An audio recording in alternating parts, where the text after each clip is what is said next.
Mesdames, Messieurs, bonsoir. Bienvenue à la Croisée des mots. Je m'appelle Hugues Baudouin-Dumouchel. C'est moi qui anime ces rencontres littéraires mensuelles. Merci beaucoup d'être là. Je pense que je remarque dans l'Assemblée ce soir des visages que j'ai déjà vus lors de d'autres soirées et même des visages que j'ai interviewés. Bonsoir, Monsieur Famy.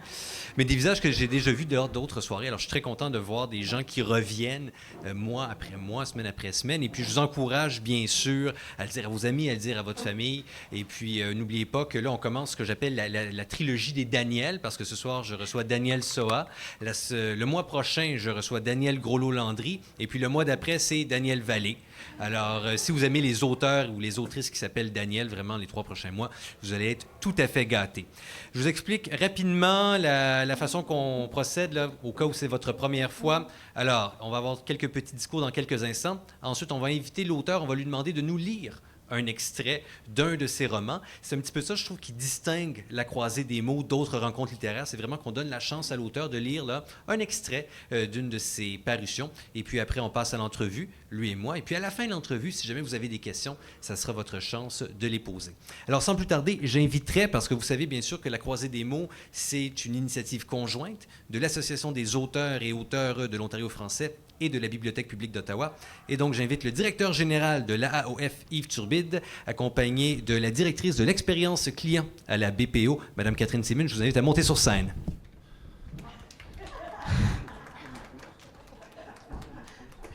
Merci, Hugues. Eh bien, bonsoir et À genoux devant la littérature. Bonsoir et bienvenue de la part de la Bibliothèque publique d'Ottawa. Alors, je suis Catherine Simon, la directrice de l'expérience des clients à la bibliothèque. Et donc, après une pause pendant le temps des fêtes, nous sommes heureux du retour de la Croisée des mots. La rencontre de ce soir fait partie d'une série littéraire mensuelle qui met en promotion les œuvres d'auteurs canadiens français. La BPO souligne la précieuse collaboration de nos chers partenaires, donc l'Association des auteurs et auteurs de l'Ontario français, Bibliothèque et Archives Canada, la Nouvelle-Scène et les Amis de la Bibliothèque publique d'Ottawa. Et je profite de ce moment pour mentionner que la Bibliothèque offre un concours d'écriture pour les jeunes d'Ottawa. Et donc, ce seront nos futurs auteurs franco-ontariens qui seront peut-être ici sur l'estrade un jour en entretien avec Hugues. Et donc, on vous demande si vous pouvez le promouvoir, puis si vous avez des enfants ou des petits-enfants à l'imagination fertile, ça s'appelle Super Auteur. Et c'est un concours qui fait appel aux écrivains en herbe âgés de 9 à 18 ans. Alors, nous avons des signets disponibles si vous désirez obtenir plus de détails sur ce merveilleux concours. Aussi, le 15 février, la BPO accueillera l'auteure et illustratrice Annie Villeneuve en lien avec la tournée Lire à tout vent à la succursale Ruthie Dickinson. L'événement organisé par Communication Jeunesse est le volet francophone de la Semaine du livre canadien pour la jeunesse. Et donc, pour en savoir plus sur ces 2 événements, n'hésitez pas à visiter notre site Web. Et donc, sans plus tarder, j'invite Yves Turbide, directeur général de l'AFO, à prendre la parole. Bonjour, bienvenue. Toujours un plaisir de vous accueillir à la Croisée des mots. J'ai un petit mot pour souligner la présence de François Gagnon, conseiller principal à la Direction générale des communications, Bibliothèques et Archives Canada. Bienvenue François et merci beaucoup de cette collaboration de BAC à notre projet de la Croisée des mots. Un autre petit aparté pour souligner le fait que les Croisées des mots sont enregistrées par Rogers et sont diffusées au courant de la programmation hebdomadaire, une fois le montage des émissions faites, et aussi disponible sur le site Internet de Rogers.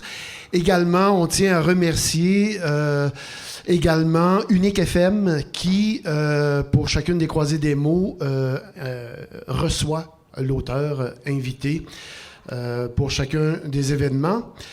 Je tiens également à remercier le personnel en fonction et les gens avec qui on a transigé à Bibliothèque et Archives Canada. D'abord, Catherine Simmons, Cindy Leboss, bibliothécaire, Jill Hawkins, bibliothécaire à Bibliothèque publique d'Ottawa, et Aude Ramani aux communications ici, à l'Association des auteurs de l'Ontario français. Alors, sans plus tarder, à tout seigneur, tout honneur, Il nous vient de Toronto. Issu d'un milieu d'artisans et de mineurs immigrés, Daniel Soa est né en 1952 à Aix-en-Provence de parents d'origine hongroise.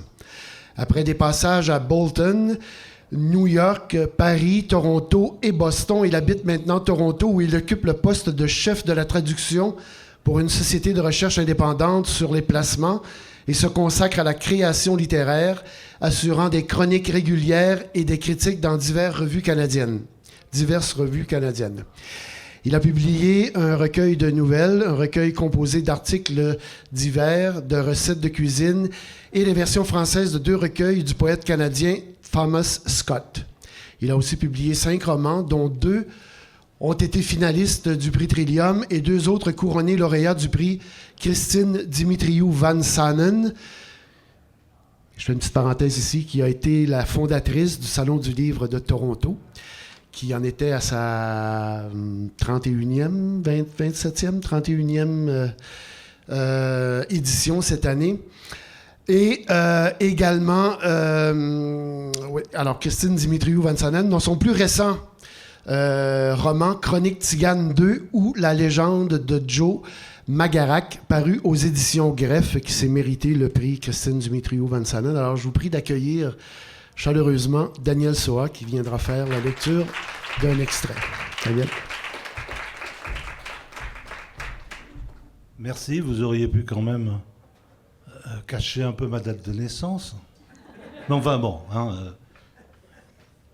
vous permettez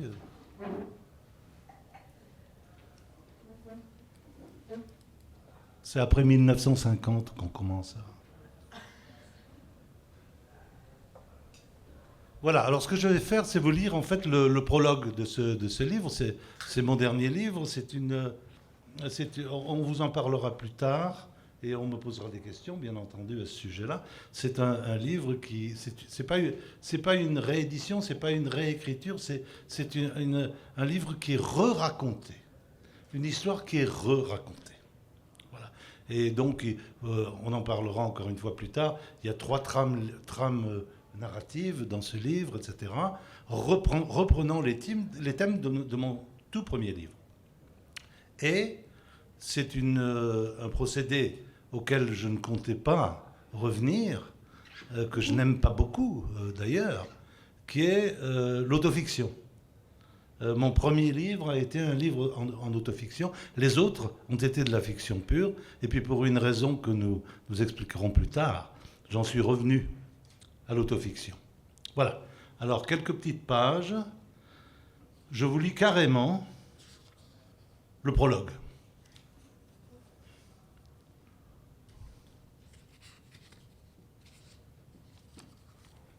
Non, c'est le préambule, qui s'appelle « Tous les amours sont des échecs, sauf celui qu'on est en train de vivre ».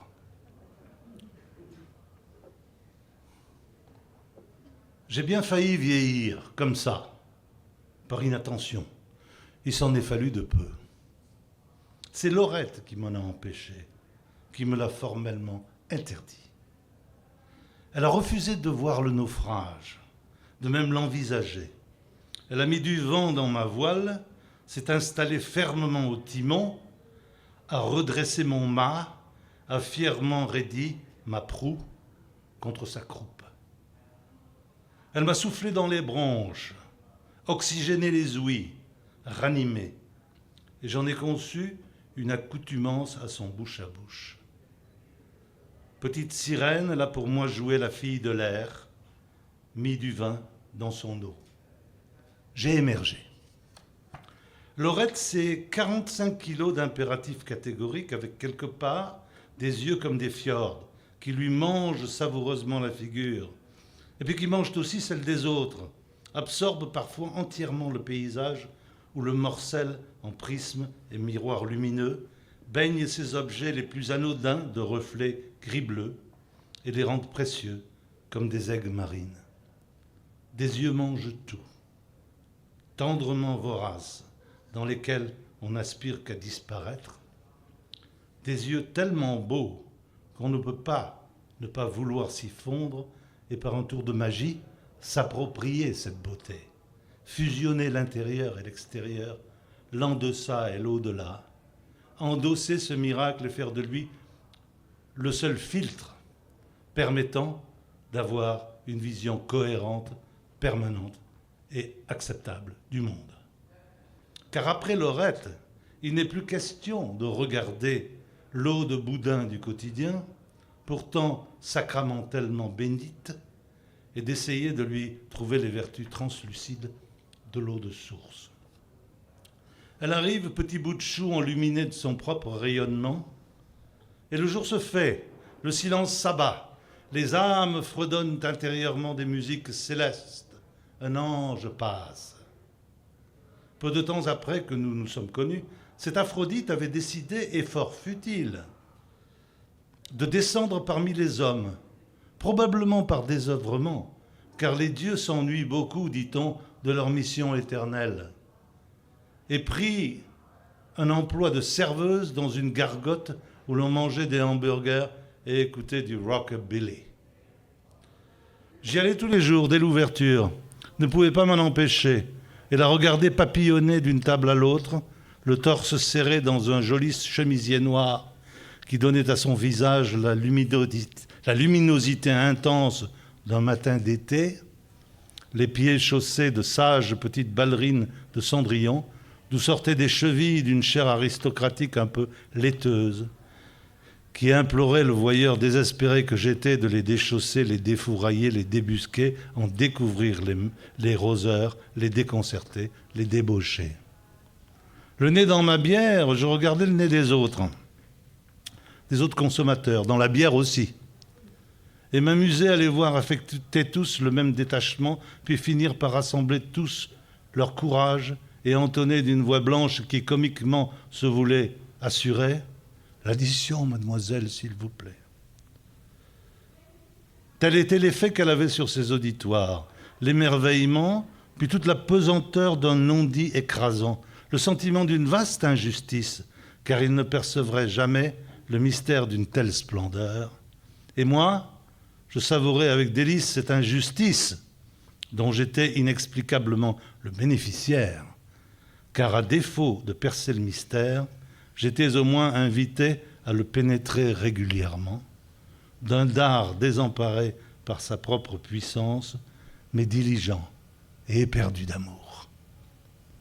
Pour être tolérable, la beauté doit être morale et vertueuse, c'est-à-dire qu'elle doit se rendre disponible, se vendre ou s'offrir. Bien que Lorette me l'eût offerte, j'avais insisté à l'occasion pour lui verser un modeste écho, une sorte de subvention, ou plutôt de prébende, qui correspondait bien au caractère liturgique de notre relation, car sans cela, je ne me sentais pas digne de la recevoir, et dire seulement une parole m'aurait maudit. Nous avions ainsi un arrangement unique et respectable par lequel le sexagénaire, ou presque que j'étais, évitait le ridicule en refusant d'entrer en concurrence sur le créneau des maris, des fiancés, petits amis ou autres amants éventuels de cette très jeune fille, sans toutefois se réclamer de l'épithète vulgaire de papa gâteau. Dans mon créneau à moi, je serais le meilleur, et même avec un peu de chance, le seul. Et je pourrais ainsi aspirer à un amour total et exclusif. Et j'ai reçu, et reçois toujours, un amour total et exclusif. Cet amour-là, du moins. Je saute quelques paragraphes qui sont des digressions. Éternel dilemme. Le suicide est-il l'acte le plus lâche ou le plus courageux qui existe ? Moi qui suis, au nom de ce principe pataphysique, le plus court chemin entre zéro et l'infini, dans un sens ou dans l'autre, moi qui suis tout et moi qui ne suis rien, la seule force que je me reconnaisse, c'est d'avoir osé m'abandonner à mes faiblesses, d'avoir capitulé devant tout ce qui était beau ou agréable, d'avoir eu l'immense force de caractère de me précipiter délibérément sur le plaisir, alors que je savais pertinemment, comme tout le monde, que c'était immoral et que ça ne menait à rien. Pour le reste, le travail, la famille, la patrie, j'ai temporisé, j'ai calmé le jeu, j'ai donné le change, j'ai limité les dégâts. Mais j'ai quand même donné la vie. Et j'en exulte encore. C'est donc comme ça, avec cohérence et détermination, et dans toute l'orgueilleuse, invincible légitimité de mon libre arbitre, que j'ai capitulé devant Laurette, son évidente supériorité, sa bouleversante beauté. Et alors, moi qui pensais une fois de plus que ça ne mènerait à rien, j'ai été récompensé de cette honnêteté, de ce courage, de cette lucidité. J'en ai perçu d'un seul coup les honoraires et les intérêts, alors que je ne savais même pas que c'était un investissement et que je ne me connaissais certainement pas l'âme d'un courtier. Soudainement, vieillir m'a été interdit, sous peine de mort.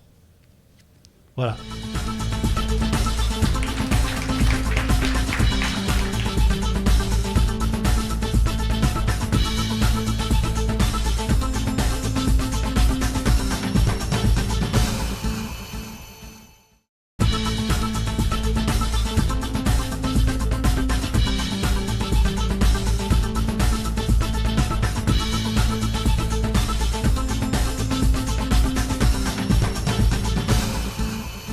Vous êtes né en France de parents hongrois. Vous avez travaillé sur 3 continents. Établi à Toronto, le terroir de ceux qui ont quitté leur terroir, pour reprendre vos mots. Vous continuez à écrire, à traduire et à remporter des prix, on l'a dit, comme le prix Christine Dumitriou-Vansanen 2018, pour Chronique Tzigane 2. Et vous l'avez dit, ce n'est pas la suite de Chronique Tzigane 1, par le fait même. Vous qui aimez le cinéma, est-ce qu'on peut dire donc que c'est un remake, en quelque sorte? Est-ce que c'est une bonne façon de le décrire, Chronique Tzigane 2? Oui et non. Oui et non. Enfin, c'est le résultat d'une insatisfaction à la sortie du premier livre. Mais quand vous êtes-vous rendu compte de cette insatisfaction? Pardon? Quand vous êtes-vous rendu compte de cette insatisfaction? En relisant le premier livre. Tout de suite. Oui. C'est-à-dire que c'est une histoire qui était, pour moi, qui était une histoire absolument extraordinaire et que j'ai mal racontée. Pourquoi? Que j'ai eu l'impression d'avoir mal raconté au premier. Parce qu'un premier livre, c'est toujours une espèce de règlement de compte. Mm-hmm. C'est-à-dire, on veut exprimer des choses et on veut régler ses comptes à l'humanité, aux gens qui vous ont fait souffrir, etc., etc. Et c'est un peu, il y a un peu tout et il y a un peu rien. Et puis finalement, c'est destiné à tout le monde. Donc en fait, c'est destiné à personne. Il faut viser un public. Il faut dire, voilà, je vais te raconter une histoire. Mm-hmm. Donc la même histoire que j'avais jugée extraordinaire et que j'avais mal traitée, pas maltraitée, mais mal traitée. En 2 mots voilà, à la première écriture, je l'ai nettoyée, et puis j'ai décidé de raconter cette histoire à quelqu'un, justement à Laurette. Oui. Voilà. À qui vous vous adressez justement dans le préambule. Des fois, quand on décide de faire des rénovations, on se fait dire que c'est plus facile de reconstruire carrément. Mais là, dans le fond, vous avez un petit peu rénové le livre. Est-ce que c'était plus difficile de prendre un matériau que vous aviez déjà travaillé et le refaçonner que de tout simplement recommencer à neuf? Non, non, je vous dis, je pense que notre rôle à nous, c'est raconter une histoire. Mm-hmm. L'histoire était bonne. Oui. Le traitement de cette histoire était, à mon goût, pas très bon. Bien qu'il y ait des gens qui me disent oui, mais moi j'aime bien, etc. Mais moi, c'est pas après quelques années, ce n'est plus la manière dont je voulais raconter cette histoire. Et donc, vous l'avez raconté justement en créant un personnage, Laurette, à qui votre narrateur s'adresse. Oui. Votre narrateur David, n'est-ce pas? Pardon? David, le narrateur, oui, effectivement, qui partage avec vous les 2 premières lettres de son nom. C'est évidemment, comme vous l'avez dit, on est dans l'autofiction. Oui. Pourquoi justement... Fine mouche. Hein? Pardon? Fine mouche. Oui, hein? Pourquoi justement avoir signé David ou avoir raconté ou narré par David et non pas par Daniel? Pourquoi cette pudeur, justement? C'est un peu pour brouiller les cartes. C'est-à-dire, je veux pas que les gens se disent... Très souvent, on me dit, tu racontes cette histoire. Est-ce que ça s'est produit? Est-ce que c'est une histoire vraie ou une histoire qui n'est pas vraie?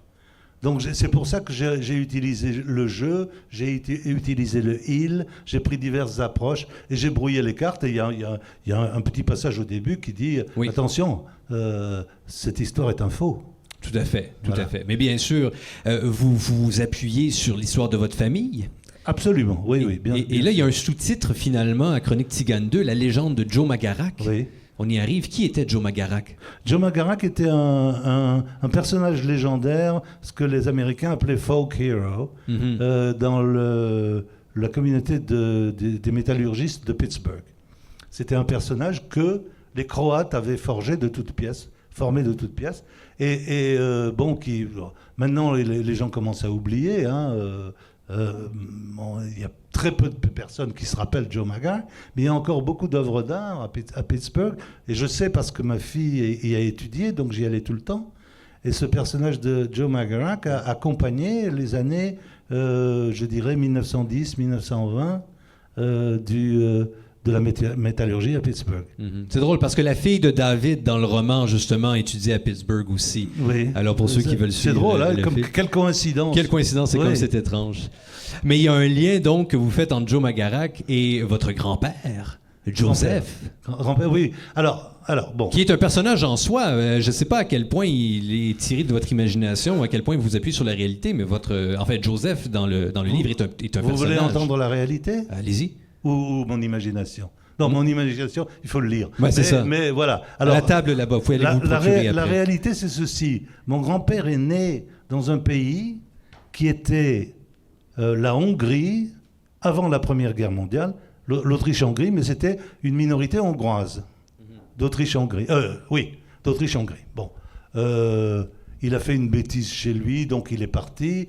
Il est allé aux États-Unis, il a commencé à travailler, il a travaillé quelques années aux États-Unis, il a ramassé assez d'argent et il a voulu retourner chez lui. À ce moment-là, la Première Guerre mondiale a éclaté. Bon, pas moyen de rentrer, donc il continue à gagner de l'argent, etc. Puis il rentre en 1920 à peu près, il rentre chez lui, mais chez lui, c'est plus chez lui. Chez lui, c'est devenu la Tchécoslovaquie. Parce que à cette époque-là, les grandes puissances tiraient un trait sur une carte et disaient ça c'est à toi, ça c'est à lui. Alors les nationalités, les langues, les cultures, ils s'en foutaient éperdument. Ça c'est à toi, etc. Donc il se retrouve titulaire d'un passeport qu'il ne sait pas lire. Alors c'est quand même original. Oui. Alors donc il s'incruste quand même, puisque c'est son pays. Il continue à parler hongrois, etc. Et alors, avant de quitter son pays pour aller aux États-Unis, il a su plus tard que sa femme était enceinte et attendait un enfant. Et lui est rentré 10 ans plus tard dans son pays, puis il a eu 7 autres enfants. Et il y a une différence de 10 ans entre la première et la deuxième. Et au fait, c'était tous des filles, dont ma mère. Oui. Donc c'était tous. Il a eu 8 filles. Et un jour, avec sa tribu, il en a eu assez. Il a plus eu assez d'argent, je ne sais pas ce qui s'est passé. Puis il a décidé de partir chercher du travail. À cette époque-là, les usines d'aluminium Péchinet faisaient des publicités un peu partout dans les journaux parce que ils avaient besoin de personnel spécialisé et lui était chauffeur de fournaise, spécialité qu'il avait acquise aux États-Unis. Et c'était très recherché. Donc le voilà qui part en France sur un contrat avec Péchinet. Donc il se retrouve là-bas avec sa femme et ses 8 enfants, ses 8 filles. Bon, ça va bien, les quelques années passent, etc. Ça, c'était en 1929 à peu près. En 1939, la guerre éclate. Il est convoqué au commissariat de police et on lui dit, mon cher ami, vous êtes, je suis désolé, mais vous êtes l'ennemi public numéro 1. Oui. Ah, mais j'ai dit, mais qu'est-ce que j'ai fait, moi? Je travaille bien honnêtement, etc. Je gagne ma vie comme tout le monde. Il dit, vous êtes de nationalité tchécoslovaque et Hitler a mis la main sur les Sudètes d'abord. Et puis ensuite, sur toute la Tchécoslovaquie, donc c'est devenu l'Empire allemand. Et nationalité tchécoslovaque, vous êtes, je suis désolé, mais on va vous expulser. Il a dit, oh mais non, mais c'est pas possible, etc.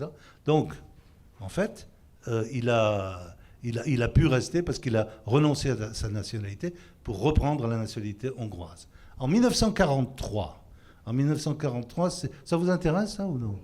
Ah bon. En 1943, c'est Stalingrad. Il a une intuition, il dit les Russes ont gagné. Alors le Russe, pour le Hongrois, c'était l'ennemi héréditaire. Donc il a dit le Russe a gagné, il va nous envahir, ce qu'il a toujours voulu faire. Jusqu'à preuve du contraire, on en a empêché, maintenant c'est plus possible. Alors il dit à sa femme, tu rentres au pays, tu vas vendre les propriétés qu'on a. Il avait une ferme et pas mal de biens aussi, de propriétés qui étaient encore à lui. Et puis tu ramènes l'argent et puis on s'installe pour toujours en France. Bon, bien, très bien. Elle s'en va, la grand-mère s'en va avec 3 filles. Oui. 3 filles sur les 8. Il y en avait 2 qui étaient mariées à cette époque-là, donc ils ont partagé 3 et 3. Et les 2 mariés sont restés en France. Il y en a une qui était malade et qui est morte à son arrivée en quoi ? En Tchécoslovaquie. Qui n'était plus la Tchécoslovaquie, qui était l'Allemagne, enfin bon, peu importe. Et ensuite, elle a essayé de vendre sa propriété, mais les Russes sont entrés. Et c'est devenu un régime communiste, donc tout le monde partage tout, on vend rien, etc. Et donc elle est rentrée, oui, en France, 15 ans plus tard. Et seule. Les 3 filles, non, il y en a une qui est morte, les 2 autres, pas moyen de... On n'a pas voulu les laisser sortir. Donc elle est retournée en France 2 ou 3 ans, et puis elle est morte. Et alors, j'en arrive au fin mot de l'histoire. Désolé, c'est long comme histoire. Mais c'est l'histoire que je veux raconter.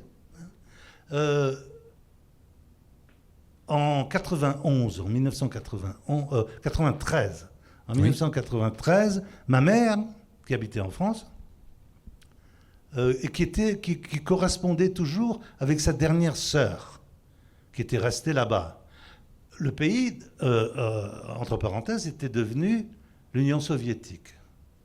Et puis ensuite, donc c'était Hongrie, de l'Autriche-Hongrie, Tchécoslovaquie, Union soviétique.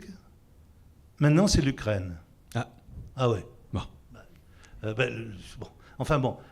Donc, elles correspondaient, toutes les 2 correspondaient. Et puis, un jour, ma mère, sa sœur lui écrit, donc, le régime s'est libéralisé en 93, etc. Donc, je peux espérer voyager un peu, etc., etc.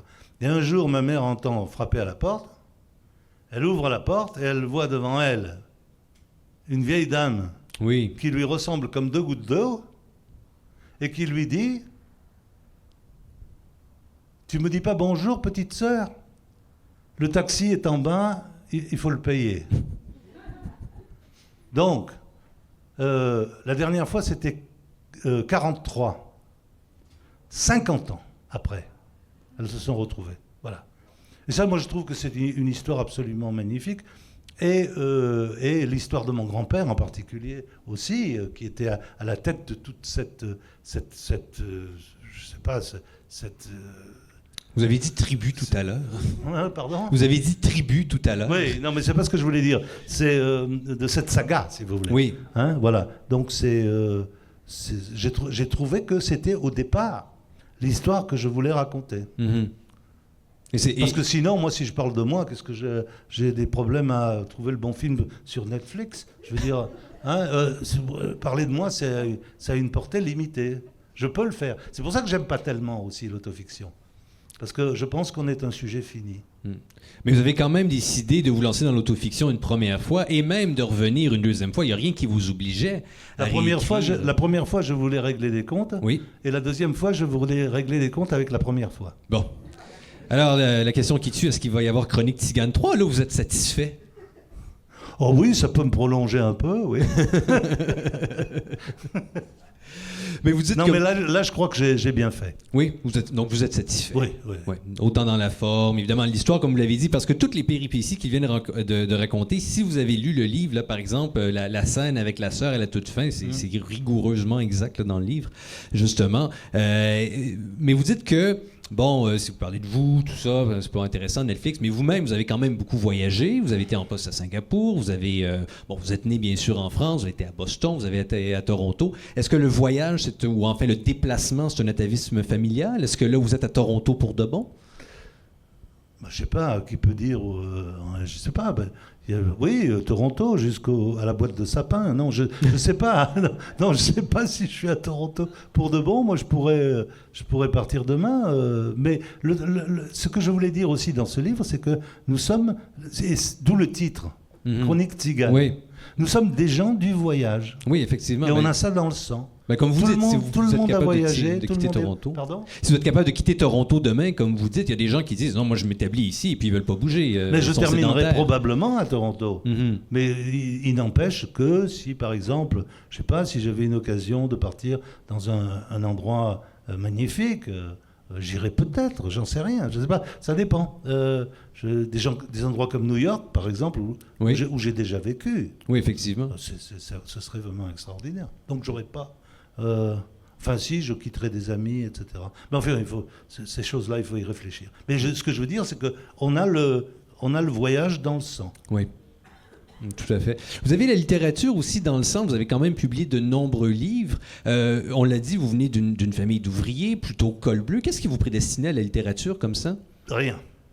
Alors, pourquoi écrire? Rien, parce que j'ai passé... d'accord, lorsque j'étais à l'école, etc., j'ai fait du latin, j'ai fait du grec, etc., donc des études classiques, à une époque où il était encore possible de le faire. Et puis, mais j'ai commencé, comme tout le monde, par tout renier en bloc. Donc, ça, j'en voulais plus, je voulais plus en entendre parler. Je me suis lancé dans l'étude de l'anglais plutôt, etc., parce que ça m'offrait une espèce de porte ouverte, de bol d'air frais sur une culture qui était encore là, qui existait, qui était vivante, et puis qui était le véhicule de pas mal de choses que j'écoutais à la radio, de choses comme ça. Oui. C'est ça, donc j'étais très séduit par ça. Et puis,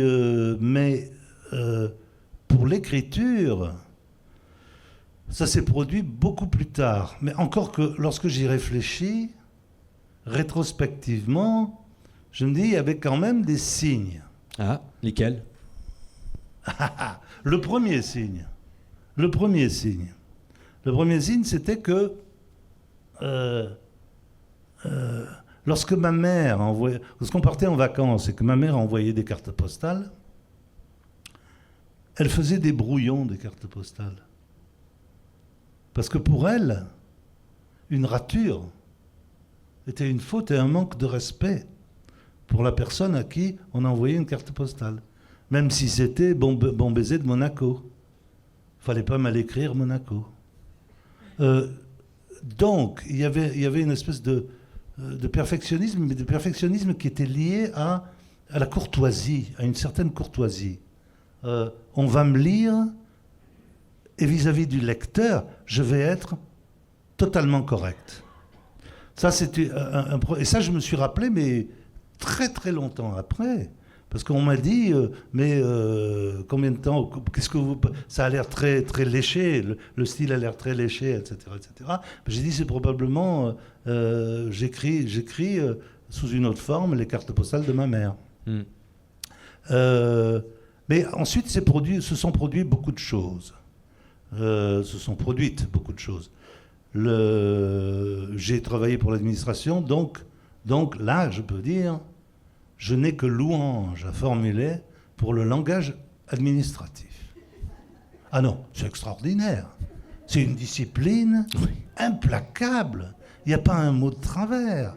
Je veux dire, on se faisait taper sur les doigts si on écrivait, je ne sais pas, veuillez agréer, madame, l'expression de mes sentiments distingués. On n'envoyait jamais des sentiments à une dame.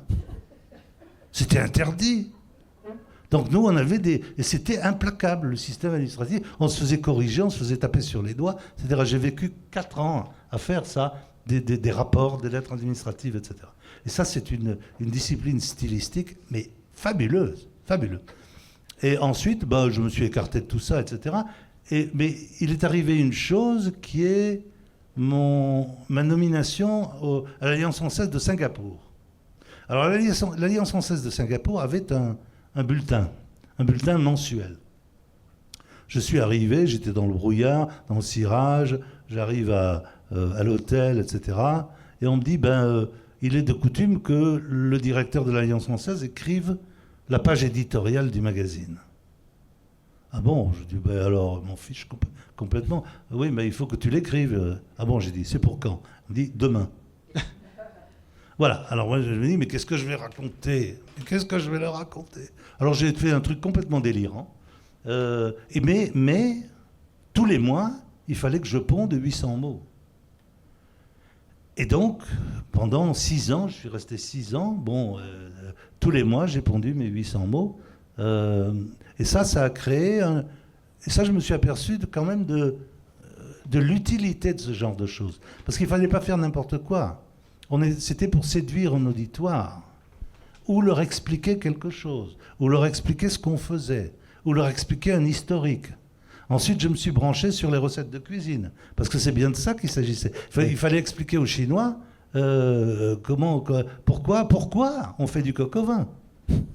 Donc il faut chercher quand même. Pourquoi du coq au vin? Et pourquoi il faut du coq et pas de la poule? Non, mais c'est aussi simple que ça. Donc voilà, donc tout ça a mené à des recherches, etc., et a mené à encore une autre stylistique. Et lorsque à Singapour, on m'a dit, vous écrivez des choses très très brèves, pourquoi vous faites pas quelque chose de plus long? Alors je sais pas, ça m'a un peu effleuré l'esprit, et puis ensuite j'ai oublié, et il y avait quelque chose qui me travaillait, c'était j'avais commencé à écrire un texte sur la mort de mon père. Qui se retrouve dans Chronique Tzigane 1. Et 2. Oui, deux sous une autre forme. Remanié pour le 2, effectivement. Oui. Et remanié pour le 2. Alors, c'est quelque chose qui me travaillait, parce que mon père est mort dans mes bras à Paris, sur un quai de gare. Bon. Et ça, c'est quelque chose... Cette image me travaillait, cette espèce de déconnexion de l'affectif, de la réalité, etc. Cette espèce de destruction de tout. Ça me travaillait. Alors, tous les 3 mois, 6 mois, je ressortais le texte et je disais, je vais le retravailler, etc. Bon, il m'a fallu 12 ans pour écrire cette page-là. 12 ans. Et lorsque j'ai écrit cette page-là, après, Chronique Tzigane 1 est paru, il m'a fallu 6 mois pour écrire les 300 pages qui suivaient. C'est comme ça que tout le processus s'est déclenché. Voilà. Donc ça, c'est la première grande chose, enfin, premier travail fini que j'ai fait. Mais vous retrouverez, même dans Chronique Tzigane 1, vous retrouverez je dirais pas les travers, mais les habitudes que j'avais prises comme éditorialiste. C'est-à-dire les chapitres ont tendance à être relativement courts et modulaires. C'est-à-dire chacun raconte une histoire. C'est seulement après que j'ai essayé d'intégrer toutes ces choses-là, et lorsque j'ai quitté justement l'autofiction. Parce qu'à moins que je ne m'abuse, il y a des textes que vous avez écrits qu'on retrouve dans Du cœur au ventre, là, qui est le recueil de ces chroniques, entre autres, dont vous parliez, oui, qui se retrouvent en partie dans Chronique Tzigane, là, à moins que je ne m'abuse. Oui. Vous les avez repris, oui, des espèces de coups de gueule aussi, parfois. Et oui, ça revient à ce que vous disiez, Chronique Tzigane, c'était un petit peu une révolte en quelque sorte. Vous aviez des comptes à rendre. Vous avez des comptes à régler, en fait, plutôt. Oui, j'avais des comptes à régler. Mais ça s'est retrouvé. Mais après, j'ai pris goût aux recettes de cuisine. Oui, parce qu'il y a aussi des recettes de cuisine. Il n'y a pas juste les billets, il y a vraiment les recettes. Le coq au vin, entre autres, plein de salades aussi. Oui, il y avait plein de salades. Oui, ça c'était quand j'avais la gueule de bois, j'ai fait des salades. Mais alors donc j'y ai pris goût. Et puis en fait, j'ai travaillé ensuite pour l'Express de Toronto, par exemple. Oui. Pendant des années, je leur envoyais des recettes de cuisine, etc. Alors, vous avez écrit Chronique Tzigane. Après le fait, vous vous dites, bon, je ne suis pas tout à fait satisfait, mais au moins, ça ne vous a pas découragé d'écrire parce que vous avez continué à écrire différents textes. Je ne les ai pas tous lus, mais il y a L'Orchid Diable, entre autres. Il y a aussi, ça c'est intéressant, ça s'intitule Le Manuscrit. Mais c'est pas vous qui l'avez écrit. Ah, le manuscrit. Oui, c'est pas vous qui l'avez écrit parce qu'effectivement, ici, là, c'est marqué Christelle Larosière. Christelle Larosière. Oui, bon. Mais dans Chronique Tzigane 2, je vais vous lire la dédicace. À Christelle Larosière. Qui est Christelle Larosière? Ah, encore une longue histoire. Non, mais vous pouvez sortir fumer une cigarette, je sais pas. Non, ce qui s'est passé, en fait, c'est que j'avais connu un monsieur qui était très, très, très sympathique. Un ami personnel, il est devenu un ami personnel, lorsque j'étais justement à Singapour. C'est quelqu'un qui a une dizaine d'années de plus que moi. Et donc, quand j'ai quitté Singapour, petit à petit, j'ai perdu sa trace, je ne sais plus où il est allé. Puis j'ai fait une recherche sur l'Internet plusieurs années plus tard. Et puis je l'ai retrouvé. Et il était, sa femme étant thaïlandaise, il est encore maintenant professeur de littérature française à l'université de Bangkok. Et alors, j'avais publié 2, 3 ou 4 bouquins à ce moment-là, et puis je lui envoie un petit mot, il me dit « Oh, ça me fait tellement plaisir de te retrouver », etc. Puis il me dit « Qu'est-ce que tu fais ?» Alors moi, je lui dis je batifole dans la traduction, puis je batifole dans l'écriture aussi. Alors il me dit « Ah, comme c'est intéressant, est-ce que je peux lire quelque chose de toi ?» Alors j'ai fait un petit colis, je lui ai envoyé, puis les semaines ont passé. Et puis il m'envoie un petit message disant, ah oui, j'ai lu, ah c'est fantastique. Ah bah ouais, qu'est-ce qu'il allait dire, il allait dire, bon alors, d'accord. Alors j'ai dit, bon, bien, très bien, etc. Et puis il me dit, encore une chose que je redoutais, il me dit, mais moi aussi je taquine un peu l'écriture. Alors j'ai dit, voilà encore quelqu'un qui va m'envoyer quelque chose, je vais trouver ça nul, et soit je vais pas lui dire, soit je vais le vexer, et puis c'est fini, cette amitié qu'on a mis des années à retrouver est terminée. Alors il m'a envoyé par courrier électronique. Bon, j'ai mis ça dans le frigo pendant 3 semaines, 4 semaines, j'ai rien. Et puis un jour, je me mets à lire, et puis figurez-vous que j'avais jamais lu quelque chose d'aussi beau. C'était magnifique. Il y a une prose absolument fantastique. Il y a une philosophie, et puis il y a une jouissance. C'est quelqu'un qui est très amoureux des femmes. Donc tout ça c'est tout lié dans un texte d'une richesse absolument extraordinaire. Et alors je lui envoie un message, je lui dis, écoute, j'ai jamais rien lu d'aussi beau, et puis j'aimerais même moi savoir écrire comme tu écris. Je veux dire, c'est extraordinaire d'écrire comme ça. Il me dit, je lui dis, mais à mon avis, je suis pessimiste sur l'éventualité d'une parution de ce livre. Mm-hmm. Parce que c'était un journal intime. Ouais. Alors je lui dis, mais... Alors il me dit, oui, parce que j'ai dit, bon, Monica Lewinsky, qui est encore à l'honneur, oui. si elle écrit son journal, tout le monde va se précipiter. Mais toi, quand tu te rases le matin, ça intéresse personne, ce que tu penses. Hein? Donc voilà. Alors, il me dit, tu as peut-être raison, parce que j'ai envoyé ça à droite, à gauche, et puis on me dit, ouais, c'est bien, c'est très bien, mais... Mais alors, je me suis mis dans la tête de faire publier ce manuscrit. C'est devenu une obsession. Alors, j'ai envoyé ça à mon éditeur, qui me dit, comme tous les autres, c'est très, très beau, mais je ne vais pas publier ça. Bon, alors, les passages aussi, il faut le dire, là, pour ceux qui n'ont pas lu le manuscrit, comme vous l'avez dit, votre ami, il aime beaucoup les femmes, il en parle avec beaucoup, disons, d'amour. C'est borderline obscène par moment. Est-ce que vous pensez que c'est ça qui a fait fuir les éditeurs aussi? Ben non, les obscénités, en général, ça attire. Plutôt. Ah, c'est vrai, mais ça dépend des éditeurs. Ouais, ça dépend des éditeurs. Mais... Comment ? Ah ben oui, hein, ça c'en est un autre. Gabriel Matineff. Ah ouais. Parlant des obscénités qui ont vendu pendant un certain temps. Mais donc, vous disiez que vous vous étiez mis en tête de le faire publier. Oui. Alors, pour ce faire, vous avez utilisé un procédé que vous avez déjà employé, c'est-à-dire celui du dialogue, en quelque sorte. Oui. Alors, non, mais il y a eu plusieurs étapes. La première étape, ça a été Bon, écoute, on va peut-être arranger ça, en faire un roman. Qu'est-ce que tu en penses? Elle me dit, non, on ne touche pas un mot de ce que j'ai écrit. Bon, la grande diva, quoi, qui n'a jamais rien publié, salopard. Alors, bon, d'accord. Alors, qu'est-ce qu'on fait? Alors, j'ai eu un éclair de génie. Je me suis dit, bah écoute, imagine que quelqu'un trouve ce manuscrit quelque part, sur un banc public, quelque part, et puis commence à le lire, et puis interagit avec ce manuscrit. C'est-à-dire que, en fait, il y a un dialogue, mais un dialogue, d'un côté, il y a un personnage immuable, qui est le manuscrit, et de l'autre côté, il y a la personne qui lit ce... Alors, soit cette personne y adhère, parce que c'est aussi assez polémique, hein, d'un point de vue politique, etc. Alors, soit la personne y adhère, soit cette personne le rejette, ce manuscrit. Bon. Il me dit très bien, mais il me pose la bonne question. Il me dit, mais alors qui va le lire?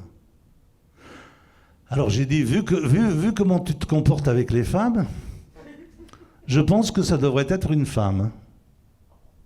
Mais pas n'importe laquelle. Alors oui, attends. Alors il me dit... Je vous laisse le punch. Alors il me dit, mais qui? La bouchère, la charcutière, l'épicière? Et là me vient cette idée, cette espèce de encore un éclair. Je ne sais pas si c'est de génie, mais je dis, une prostituée. Et alors bon, donc, je me suis mis, moi, dans la peau de la prostituée. Donc, si vous lisez ce livre, le rôle de la prostituée, c'est moi qui l'écris. Alors, ça a enfourché un dada que j'avais. Justement, on parlait de l'autofiction. Mais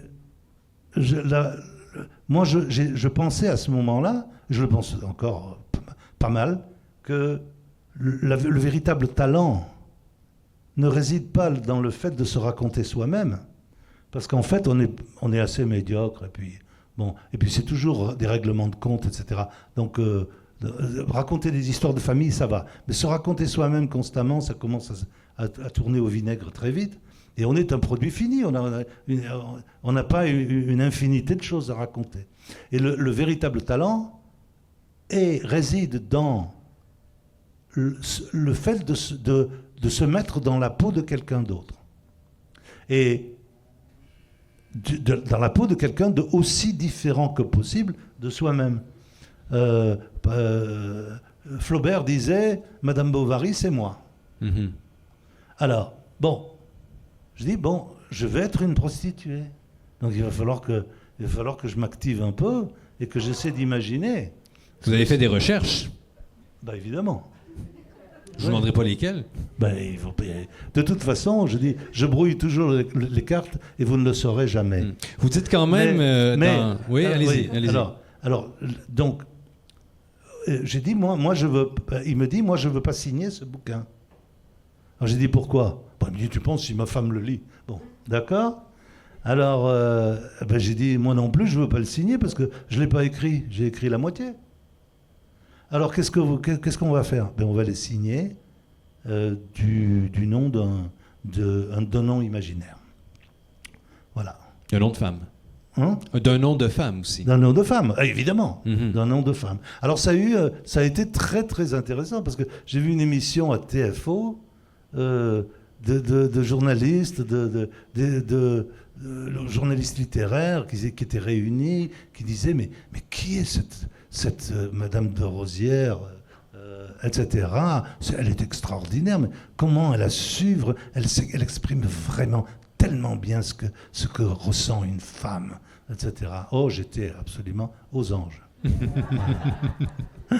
Plein d'années de recherche finalement qui ont porté fruit, c'est ça que vous dites? Sans doute.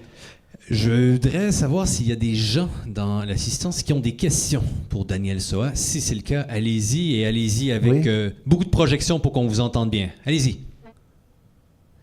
Ah oui, Monsieur Famille. Sur une note plus légère, Monsieur Soa. C'était pas léger, ça? Beaucoup, quasiment aérien, là. Oui. Comme je ne connais pas très bien la bureaucratie française, j'ai été intrigué de savoir que vos patrons vous disaient veuillez agréer, chère madame, l'expression « et pas des sentiments », parce que les sentiments, Voilà. c'était pour les messieurs. Qu'est-ce que les madames devaient agréer quand vous deviez leur écrire? Les respectueux hommages. Ah. Bon. Et les demoiselles, mes respects. Tout simplement. Alors, il y avait vraiment un gabarit que vous deviez suivre. Pardon? Il y avait vraiment un gabarit que vous deviez suivre. Ah, c'était On ne absolument... pouvait pas y déroger. Mais on écrivait à un amiral, par exemple. Mhm. On téléphonait au patron pour savoir comment on s'adresse à un amiral. Mhm. Est-ce qu'on dit, comme on dit mon capitaine? Alors il disait, non, on ne dit pas mon capitaine, on dit mon capitaine seulement si on a fait partie du même corps d'armée. À ce moment-là, c'est mon capitaine. Si c'est un capitaine d'un autre corps d'armée, on dit capitaine. Ah bon? Et alors amiral? Amiral. Merci beaucoup. Est-ce qu'il y a d'autres questions? Oui, Oui. allez-y.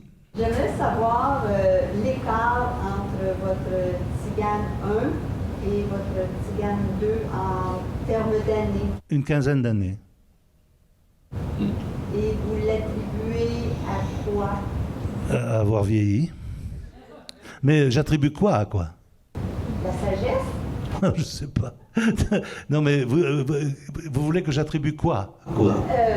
Bien, le fait que vous avez décidé d'écrire la deuxième partie. Ah, c'est toujours dans mes autres bouquins aussi, c'est toujours un fait, un événement spécial. Ah. C'est toujours quelque chose qui déclenche et après on ramasse des filières un peu partout, on les remet ensemble et on essaie d'en faire quelque chose. Et puis ensuite, il y a quelque chose qui se produit, on y réfléchit, on arrive à créer quelque chose. Moi, c'était tout à fait simple. Je vous ai lu le prologue du bouquin qui était... qu'est-ce que c'était? C'est tous nos amours sont des échecs, sauf celui qu'on est en train de vivre. Bah, c'est un truc, tout simplement, c'était, je crois, au Salon du Livre de Genève, je crois. Et il y avait une espèce de table ronde comme ça.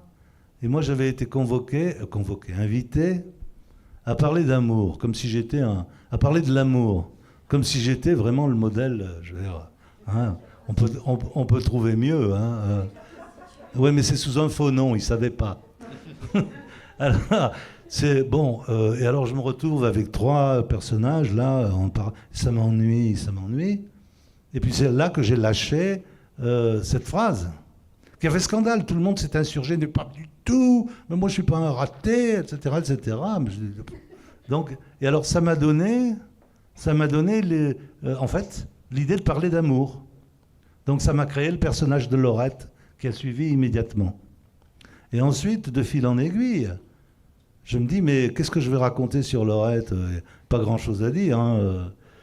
Alors, je me suis dit ensuite, pourquoi je ne raconterais pas l'histoire que j'ai essayé de raconter il y a 15 ans, mais de la raconter à Laurette? Pourquoi je n'essaierais pas de faire quelque chose? Et ça m'a beaucoup aidé, parce qu'en fait, l'histoire de ma famille, la saga, ça a été quelque chose de très... j'ai fait ça dans un style très épique. Hein, je veux dire, on ne tient pas ce style très longtemps. On commence à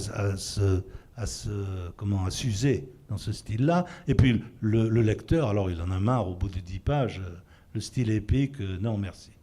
Alors je me suis dit, je vais faire un contrepoint à ce style épique. Et de fil en aiguille aussi, donc le style épique est réservé à l'histoire, à l'épopée. Et il y a un autre style qui est un style éperdument romantique, qui sera réservé à la relation entre ce type et Laurette. Et ensuite m'est venue aussi l'idée l'idée que ces gens-là, il y a 50 ans, 70 ans, ils avaient une grandeur dont ils n'avaient pas conscience. Et nous, on aspire à la grandeur, on n'y arrive pas. Alors donc 2 histoires qui se faisaient contrepoint, l'une vis-à-vis de l'autre. Et alors j'ai fini avec Joe McGarrack aussi. Joe McGarrack, c'est la 3e, la 3e ligne narrative qui est cette légende. Et cette légende m'est revenue en bloc quand j'ai mené ma fille à Pittsburgh. Et je me suis souvenu d'une conversation que j'avais eue en hongrois et en français à moitié, que j'avais 7 ou 8 ans, avec mon grand-père. Et ça a été vraiment, vraiment troublant. Et cette histoire m'est revenue complètement comme ça, en écrivant et en recherchant le personnage de Joe McGarrack. Et je me suis dit, il n'est pas impossible, puisque les dates coïncident, qu'en fait ce personnage de Joe McGarrack ait été véritablement mon grand-père. Qui s'appelait Joseph, donc effectivement. Il s'appelait Joseph, et il y a tout un côté linguistique, des mauvaises prononciations, etc., etc. Et je me suis rappelé tout ça, et je me suis dit, mais enfin c'est incroyable. Et donc j'ai préféré le croire. Ben nous aussi, on y croit. Hein. Si vous me disiez que votre grand-père était Joe McGarrack, je vous croirais. Daniel Soa, merci beaucoup. Merci à vous. Merci.